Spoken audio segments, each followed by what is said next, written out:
Tudo bom? Eu sou o Adriano, professor de artes. Pessoal, hoje a gente vai conhecer um pouquinho mais sobre o movimento neoclássico. A gente vai tentar ver, assim, por trás de toda a história o que estava acontecendo naquele momento. Nós temos um fato histórico muito grande e a arte, automaticamente, ela vai acompanhar toda essa movimentação. Então, vamos tentar fazer uma pequena perguntinha para a gente poder entender o que a gente vai falar sobre hoje. O amor por um país pode dar origem a um movimento? Vocês acham, na concepção de vocês, que de repente o meu amor pelo meu país, eu sendo um verdadeiro patriota, isso pode alterar de repente a linguagem da arte de um país inteiro? Nessa aula a gente vai ver sobre isso. Então o que acontece? O neoclassicismo acontece numa Europa revolucionária, graças ao crescimento do humanismo que se torna o iluminismo, que irá inflamar a Revolução de 1789.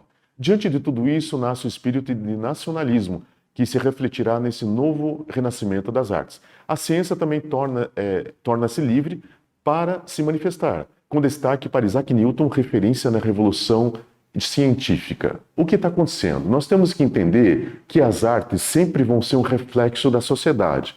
Então, o que está acontecendo na sociedade, ela vai automaticamente refletir no que está acontecendo através da arte, porque ela vai representar aquele momento especial. Quando nós vemos aqui que nós tendo uma Europa revolucionária, que o iluminismo começa a despontar, significa o quê? Significa que lá no Renascimento, mais ou menos 1350, nós tivemos uma coisa chamada humanismo. Os homens começaram a conhecer uma coisa chamada ciência. A igreja começa a perder o poder e o humanismo ele começa a ditar as regras, porque ele começa a ver que o homem não precisa ter medo, mas ele pode comprovar muitas coisas.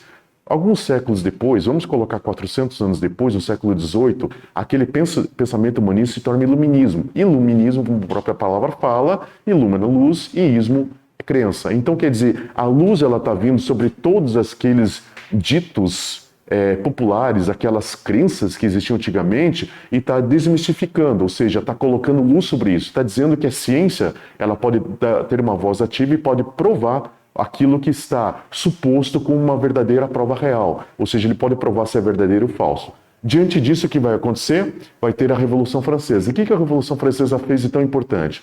A França ela começa a ter a intenção de escolher esses governantes e poder que o cidadão tenha direitos e deveres. Então, dessa forma, o cidadão ele é mais exaltado. Ele não é mais um na multidão. Ele não é mais uma pessoa que não tivesse acesso à educação, não é uma pessoa mais colocada de lado, mas ele começa a ser importante para o seu país.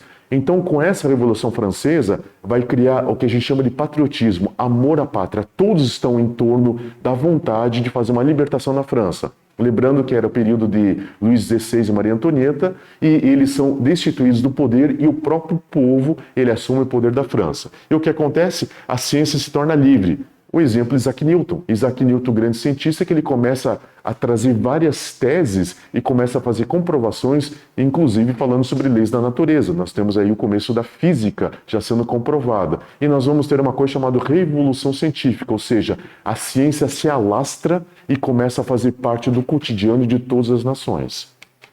Então nós temos agora a revolução científica que influenciou os pensadores a criarem teorias filosóficas e comprovações científicas acerca do mundo e do homem, questionando os valores morais e éticos, principalmente com relação às monarquias, à aristocracia, à igreja. Nasce o iluminismo, ou seja, literalmente o conhecimento traz luz sobre os medos. Pensa o seguinte, pessoal, antigamente quando um rei subia ao poder, ele era considerado alguém entregue por Deus para governar aquele país. Então qualquer um que fosse contra o rei estaria indo contra Deus. A aristocracia, os condes, marqueses,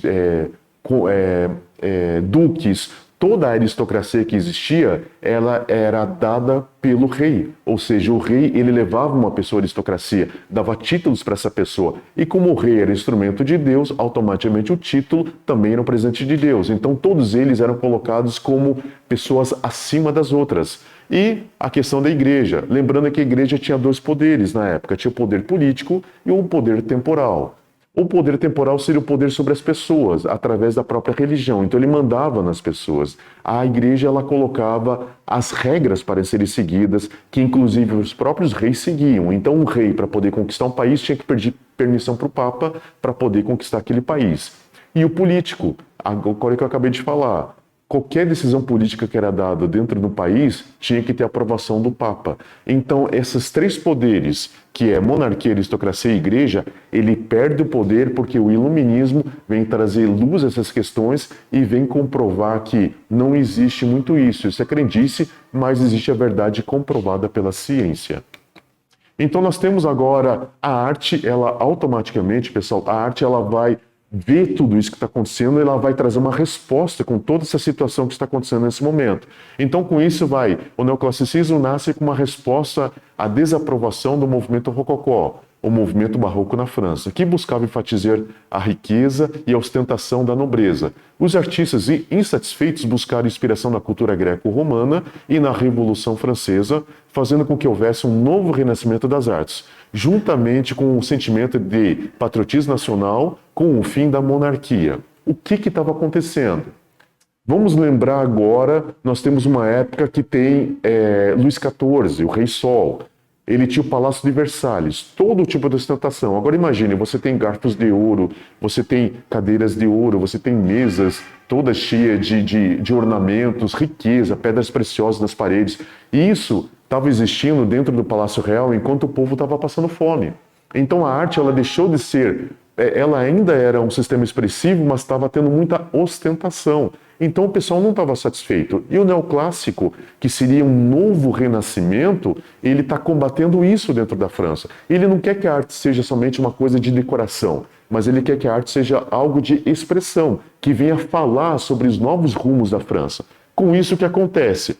As pessoas estão insatisfeitas. E o que esses artistas vão buscar como inspiração? A cultura greco-romana. E vão procurar também grande inspiração na própria Revolução. É no momento que todos os homens e mulheres pegam nas armas e defendem o seu direito como cidadãos. A greco-romana seria toda a cultura grega e romana, ou seja, o belo, o grego e o realismo romano. E isso é trazido para dentro da arte. Vai surgir o quê? Aquelas obras trazendo os grandes heróis franceses. Vai trazer o patriotismo agora para a França, através da pintura, através da escultura e todas as artes. Então nós temos também um fato muito importante que surge, pessoal, em 1748, que é a grande Revolução Neoclássica. Se a gente analisar historicamente, a gente vai ver que o Renascimento, o que eles tinham no Renascimento para se inspirar? Eles tinham a cultura clássica, mas eles tinham alguma coisa de escultura. As pinturas não tinham sobrevivido, pouquíssimas coisas existiam, era quase nada. Mas a escultura, as poucas que vieram, algumas gregas, muito poucas, que são aquelas estátuas sem braços, sem cabeças, que eram as originais gregas, e as esculturas inteiras, que eram reproduções romanas, isso chegaram até o Renascimento e foi inspiração para toda a questão de linha, toda a questão de design do Renascimento. Então eles se baseavam mais na escultura. Agora, nesse novo Renascimento chamado Neoclássico, o pessoal achou o quê? Achou as ruínas de Pompeia e Herculano. Então, em 1748, iniciaram escavações de Pompeia e Herculano, que tiveram suas artes preservadas pelo soterramento vulcânico. Temos agora o neoclássico baseado nessas evidências, pinturas e esculturas, que forneceram informações mais precisas que no Renascimento italiano. Lembrando vocês, o Renascimento nasce na Itália, o Barroco ainda está na Itália. Quando nós temos o Rococó, o Barroco está indo para a França. Só que lá na França a resposta é o neoclássico, a gente está falando agora, e agora o neoclássico teve acesso a esse material que estava em Pompeia e Herculano. Então, na arte clássica, os livros diziam que a pintura era mais bonita que a própria escultura. E agora, as pessoas que fazem parte do movimento neoclássico estão vendo essas pinturas ao vivo. E isso vai revolucionar, que vai dar muito mais teor de pesquisa para que as pessoas possam agora produzir uma pintura neoclássica. E vamos tentar lembrar tudo que a gente viu até agora e vamos fazer uma perguntinha só para a gente fixar o nosso conteúdo. Quais foram as principais características artísticas que mudaram, artísticas e mudanças de pensamento social, político e filosófico trazidos com o neoclássico, o neoclassicismo? Pense o seguinte, quais foram os fatores que alteraram o pensamento da era neoclássica? Escreve para mim com as suas palavras, estou aguardando vocês. Até daqui a pouquinho.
Beleza, pessoal? Responderam lá? Manda pra gente que eu quero ver a resposta de vocês, tá bom? Agora, seguindo em diante, pessoal, vamos tentar ver agora algumas pessoas que marcaram esse período neoclássico, que se tornaram referenciais. Então a gente vai ver Antônio Canova, foi um desenhista, pintor, antiquário e arquiteto, porém ele é mais lembrado como escultor. Foi um grande estudioso da arte greco-romana e após o legado de Gian Bernini, que é do movimento barroco, Canova agora é a grande referência da escultura mundial em seu tempo. Torna-se escultor oficial da família Bonaparte, registrando todos os eventos históricos. O que acontece? Antônio Canova, ele era um artista completo, mas uma coisa que ele mais se destacava é como estudioso, ele era antiquário, ou seja, ele colecionava objetos antigos e ele os revendia. Então ele tinha acesso a muitas esculturas antigas, e essas esculturas antigas ele começou a fazer um estudo delas. A paixão dele era a escultura. Agora lembrando que nós tivemos lá no movimento barroco, 400, vamos colocar 300 anos atrás, nós tivemos o Gian Bernini. Gian Bernini, ele revolucionou a escultura porque ele fazia uma escultura que era como se fosse um teatro. Ou seja, as esculturas pareciam que elas se mexiam. Então isso ele fazia com grande realismo. Então ele marcou como referência durante o período barroco. Agora Canova, já com essa nova mentalidade, essa nova mudança, tendo essa coisa do patriotismo, tendo essa coisa do classicismo, trazendo o greco-romano novamente, ele agora se torna um novo referencial. Então ele se torna mundialmente conhecido como um grande escultor. E ele vai fazer parte de todo o legado da família Bonaparte. Lembrando vocês que quando aconteceu a Revolução Francesa, Napoleão Bonaparte era um general, ele tinha 24 anos de idade.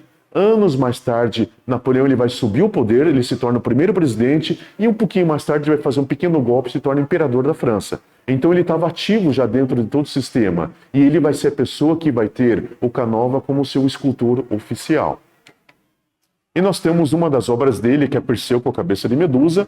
É uma escultura com tema mitológico que envolve Medusa, caçada pelo semideus Perseu. Porém, ela carrega uma simbologia revolucionária. O Perseu de Canova está usando um gorro que era usado pelos jacobinos, ala radical. Além disso, ele segura a cabeça da Medusa com uma alusão clara às cabeças que a Revolução decapitou com o início da República. Ou seja, o que acontece? O neoclássico, além de trazer essa coisa do patriotismo, eles vão retratar muito os temas mitológicos. Agora os temas religiosos praticamente desaparecem, não existe mais tema religioso praticamente, mas os mitológicos antigos da Grécia e Roma e os temas patriotas, eles vão estar muito em voga. Nesse caso de Medusa, lembrando que Medusa é a sacerdotisa do Templo de Atena, ela foi forçada por Poseidon, ela pediu socorro a Atena a desprezou e a transformou em Medusa, uma figura horrenda, e ela foi caçada pelo Perseu, que era um semideus, e ela tem sua cabeça cortada. Então o que acontece? A representação é feita através dessa escultura. Só que o que acontece? Canova ele coloca um elemento a mais, que é o gorro jacobino. Se vocês verem na parte da cabeça superior da escultura, vocês podem ver que a parte de cima tem um pequeno gorro. A ala jacobina, quando existia a Revolução Francesa, nós tivemos um parlamento com várias alas, ou seja, vários partidos, vários representantes do povo. E o jacobino era aquele povo mais radical, aquele povo mais fervoroso, aquele povo mais até, por que não dizer um pouquinho mais violento? Então ele, no caso o Canova, era um apoiador do jacobino, então ele coloca esse gorro ali. E o que acontece? Nessa época, Luís XVI e Maria Antonieta, eles são condenados à morte pelo fato do governo que eles fizeram, um governo em pró eles, mas contra a população. A população estava em extrema pobreza.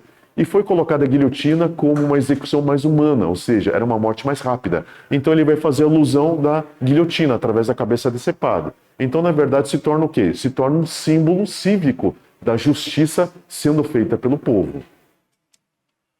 E nós temos uma outra pessoa muito importante, que é o Jacques-Louis David, que ele se torna a referência da pintura nesse momento do neoclássico. Então, Jean-Jacques David foi pintor da Revolução Francesa e, posteriormente, o pintor oficial do Império de Napoleão. Atuou ativamente como jacobino durante a Revolução. Ele visitou Pompeia e viu com seus próprios olhos a pintura greco-romana, considerada mais memorável que a própria escultura, o que mudou sua carreira para sempre. Só lembrando, os presidentes, os reis da época, eles também gostavam de fazer todo o registro. Lembrando vocês que a fotografia vai surgir em 1826 e até que a fotografia tenha uma força, tudo era feito através da pintura. Então o registro da pintura era o registro histórico que existia.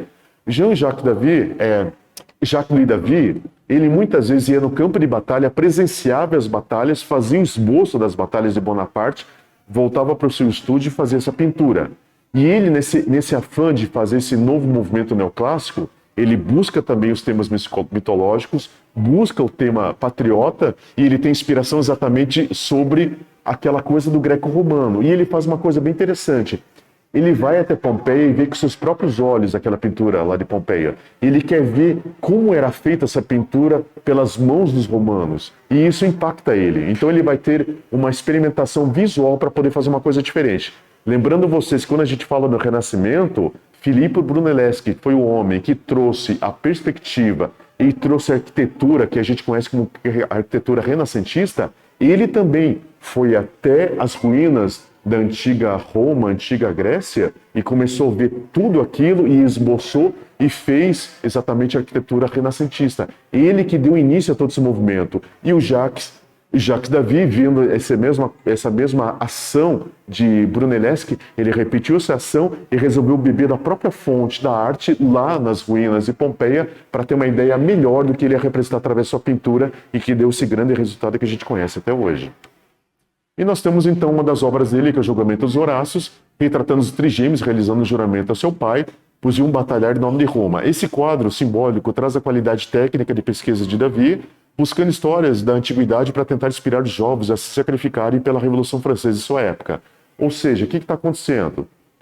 Essa pintura que é uma história clássica romana, que os 3 filhos eles vão lutar pelo país, eles fazem juramento ao pai dizendo que eles vão ser bravos durante a luta e não vão ter medo. O Jacques ele usa essa mesma cena e dá tom à revolução. Ele fala da necessidade de lutar. Lembrando você que Jacques David ele foi revolucionário, também pegou em armas e fez parte dessa revolução. E ele transmite isso através da pintura também como um desejo patriota. E agora, só para a gente dar uma fixadinha que a gente viu até agora, vamos fazer uma segunda pergunta, pessoal? Quais pintores e escultores foram estudados? E as suas obras simbolizam no período? O que elas simbolizam? Quais são os pintores que nós acabamos de ver? E fala um pouquinho sobre suas obras. O que elas simbolizam para você? Responde com as suas palavras, eu aguardo vocês. Até daqui a pouquinho.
Beleza, pessoal? Responderam lá? Manda pra gente que eu quero ver, tá bom?